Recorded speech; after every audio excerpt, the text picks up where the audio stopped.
दोस्तों, जीवन में मौत एक ऐसी सच्चाई है जिसका हम सभी को सामना करना पड़ता है। कभी कभी हम अपने जीवन की समस्याओं में इतने उलझे होते हैं कि हम ये भूल जाते हैं कि यह जीवन हमसे कभी भी कुछ भी मांग सकता है।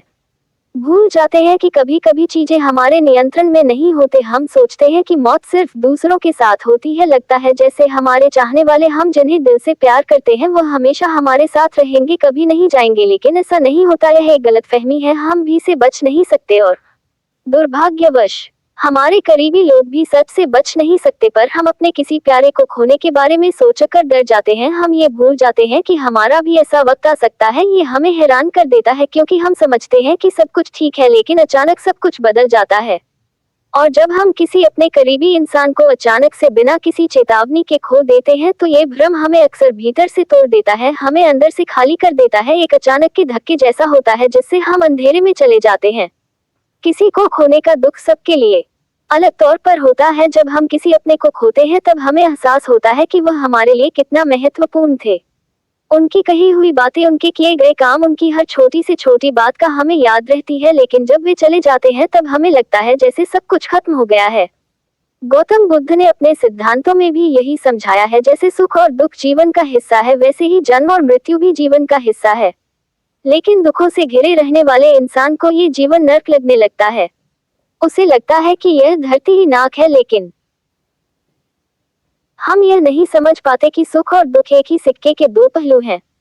इस मुश्किल और दुख भरे समय में हमें ये याद रखना चाहिए कि मौत का सामना हर किसी को करना पड़ता है। हमें मौत को स्वीकार करना सीखना चाहिए और आसपास के लोगों के साथ मिलकर इस समस्या से बाहर निकलना चाहिए। ये हमारे लिए एक अवसर है अपनी जिंदगी के असली मतलब को समझने का।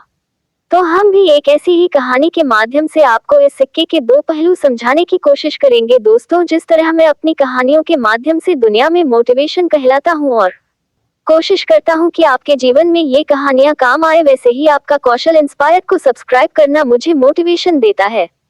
और आपके एक लाइक से यह वीडियो उन लोगों तक पहुँच सकती है जो आप ही की तरह बुद्ध के उपदेश सुनना चाहते हैं।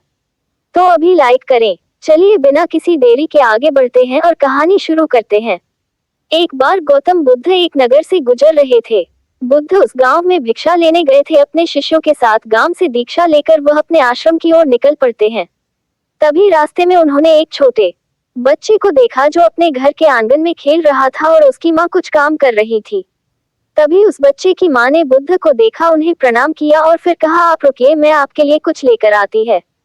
बुद्ध ने उससे कहा, मेरा पात्र भरा हुआ है, मैं उतना ही लेता हूँ जितना मेरे पात्र में आता है, इसलिए आज मैं कुछ नहीं ले सकता है। मैं कल फिर आऊंगा तो मुझे कल दे देना। बुद्ध ने उस बच्चे के सर पर हाथ रखा और वहां से चले गए। अगले दिन बुद्ध फिर उसी स्त्री के पास आए। स्त्री बुद्ध को देखकर बेहद खुश हो गई और उन्हें एक पात्र में चावल भर कर देती है। बुद्ध ने यह उपहार स्वीकार किया और उस स्त्री को कहा, तुम्हारा धन्यवाद। ऐसे ही कई दिन बीत गए। जब भी बुद्ध उस गांव में जाते हैं वह स्त्री हमेशा उन्हें भिक्षा में कुछ न कुछ जरूर देती है। एक दिन जब बुद्ध उस स्त्री के पास दीक्षा लेने गए तो उन्होंने देखा कि वह स्त्री अपने बेटे को हिलाकर जगाने की कोशिश कर रही है और फूट फूट कर रो रही थी। देखने से ऐसा लग रहा था कि बच्चा बेहोश हो गया है। बुद्ध ने स्त्री से पूछा, बेटी ये क्या हुआ, तुम्हारा बेटा बेहोश हो गया? स्त्री ने बताया, गुरुदेव, मेरा बेटा कुछ दिनों से बीमार था, उसको तेज बुखार भी था। मैंने गांव के वैद्य को भी दिखाया और इलाज शुरू किया, लेकिन फिर भी मेरे बेटे की हालत ठीक नहीं हुई। अभी थोड़ी देर पहले मेरा बेटा चलते चलते तेज बुखार की वजह से बेहोश हो गया।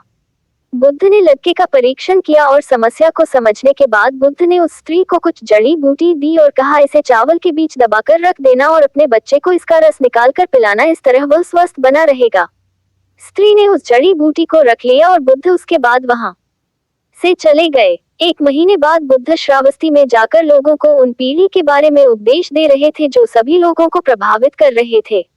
तभी उस सभा में एक स्त्री अपने बच्चे को अपने गले से लगाए बुद्ध के पास पहुंची और बच्चे को बुद्ध के चरणों में रखकर बोली, हे बुद्ध, मौत क्या होती है, उसकी पीड़ा क्या होती है, यह आप मुझसे पूछा। मैं एक विधवा हूँ और अब मेरा बेटा, मेरा पुत्र भीम मुझे अब छोड़कर चला गया है। अपने बेटे की इतनी छोटी उम्र में मृत्यु किसी माँ को न देख पड़े। मैंने आज तक बहुत दान किए, कभी किसी का बुरा नहीं चाहा, ना मैंने आज तक भगवान से कुछ मांगा, लेकिन अब मेरे बेटे को देखिए, भावना तो रोता है ना हंसता है। क्या आपने मुझे नहीं पहचाना? बुद्ध ने उस बच्चे को अपनी गोद में उठाकर उस स्त्री से कहा, तुम्हारा पुत्र बहुत ही सुंदर है। मैंने तुम्हें कुछ जड़ी बूटियां दी थी, क्या तुमने उसे नहीं पिलाया? वह स्त्री बुद्ध के चरणों में गिरकर बोली, ही बहुत मुझे माफ कर दे, वह जड़ी बूटियां मैंने फेंक दी थी, मैं आप पर विश्वास नहीं कर पाई, मुझे लगा कहीं वह जड़ी बूटियां मेरे पुत्र को हानि पहुंचाते। गांव के कुछ लोग भी आपको पाखंडी और ढोंगी बताते थे। बुद्ध ने उस स्त्री को कहा कि क्या आप तुम्हें मुझ पर विश्वास है? स्त्री बोली, हाँ बुद्ध, मैं मेरे बेटे को ठीक करने के लिए हर जगह गई। तब किसी ने मुझसे कहा कि आप बुद्ध के पास जाओ, उस सब की समस्या को दूर करते हैं, तुम्हारी समस्या को भी जरूर दूर कर देंगे। बुद्ध, आप मेरे बेटे को कृपया करके जीवित करते हैं। बुद्ध ने स्त्री से कहा, जैसे जीवन सत्य है वैसे ही मृत्यु भी सत्य है, उसे स्वीकार करना चाहेंगे। जीवन एक बहती हुई नदी की तरह है, यह आगे बढ़ता है और इसके पथ को कुछ भी नहीं रोक सकता। जिस तरह एक नदी समुद्र में जाकर मिल जाती है, हमारी आत्मा को भी इस कुदरत में ही जाना है। स्त्री बोली, ही बुद्ध, आप मेरी वेदना नहीं समझ रहे हैं, मैं एक विधवा हूँ, मेरे जीने का इकलौता सहारा मेरा पुत्र था और अब वह भी मुझे छोड़कर चला गया। अब मैं किसके सहारे जिंदगी? मुझे ज्ञान के बड़े उपदेश नहीं चाहिए, मुझे केवल मेरा पुत्र चाहिए। क्या आप उसे जीवित नहीं कर सकते हैं? क्या आप मुझ पर रहम नहीं करेंगे? बुद्ध बोले, ठीक है, मैं तुम्हारे बेटे को अवश्य जीवित कर दूंगा, लेकिन उसके लिए तुम्हें सबसे पहले मेरा एक काम करना होगा। तुम्हें जाकर किसी एक घर से मुट्ठी भर पीली सरसों के दाने लाने हैं। वह स्त्री कहती है, ठीक है बुद्ध, मैं भी लेकर आती हूँ। बुद्ध ने कहा, रुको, तुम्हें ये सरसों के दाने किसी ऐसे घर से लाने हैं जहाँ आज तक कोई मृत्यु न हुई हो। उस स्त्री आंसू पोंछकर बोलती है, बुद्ध, मैं अभी लेकर आती हूँ। वह अपने बेटे को लेकर दौड़ती हुई गांव की तरफ जाती है। वहां उसने एक घर का दरवाजा खटखटाया। गृहस्वामी बाहर आया। उस स्त्री ने उस गृहस्वामी से एक मुट्ठी पीली सरसों के दाने मांगे। उस स्वामी ने स्त्री को सरसों के दाने देती है। वह खुशी खुशी दाना लेकर जा रही थी कि तभी उसे याद आया कि बुद्ध ने ऐसे घर से दाने लाने के लिए कहा था जहां किसी की भी मृत्यु हुई हो। स्त्री ने गृहस्वामी से पूछा, क्या तुम्हारे घर में किसी की मृत्यु हुई है? स्वामी ने कहा, हाँ, कुछ दिन पहले मेरे पिता की मृत्यु हुई थी। स्त्री ने दाने स्वामी को वापस कर किसी दूसरे घर पर जाने का फैसला किया। दूसरे घर में जाकर उस स्त्री ने फिर से सरसों के दाने मांगे और पूछा कि क्या तुम्हारे घर में किसी की मृत्यु हुई है? आदमी ने कहा कि हाँ, आज से 10 साल पहले मेरा पूरा परिवार बाढ़ में बह गया था, केवल मैं अकेला जीवित रह गया और अब मैं अकेले अपनी जिंदगी का बोझ उठा रहा हूँ। उस स्त्री ने सोचा कि ऐसा घर कहाँ पर मिलेगा जहाँ पर किसी की मृत्यु हुई हो, लेकिन फिर भी उसने कोशिश जारी रखी। उस स्त्री ने हार नहीं मानी। वह पूरे दिन सुबह से शाम तक पूरे गांव में घूमती रही, लेकिन उसे कोई भी ऐसा घर नहीं मिला जहां किसी की मृत्यु न हुई हो। वह स्त्री रोते रोते अपने बेटे को गले से लगाकर बुद्ध के पास जा रही थी। तभी उसे रास्ते में एक शमशान घाट दिखा। उसने वहां जाकर अपने बेटे के लिए एक गड्ढा खोदना शुरू कर दिया। वह गड्ढा खोदी जा रही थी और रोटी जा रही थी। उसके बाद उसने काफी देर तक अपने बेटे को निहारा और उसका माथा चूमते हुए उसने फिर उसी गड्ढे में अपने बेटे को दफन कर दिया और अपने आंसू पोंछकर बुद्ध के पास आ गई। बुद्ध उसी सभा में स्त्री का इंतजार कर रहे थे। वह बुद्ध के चरणों में गिरकर रोने लगी।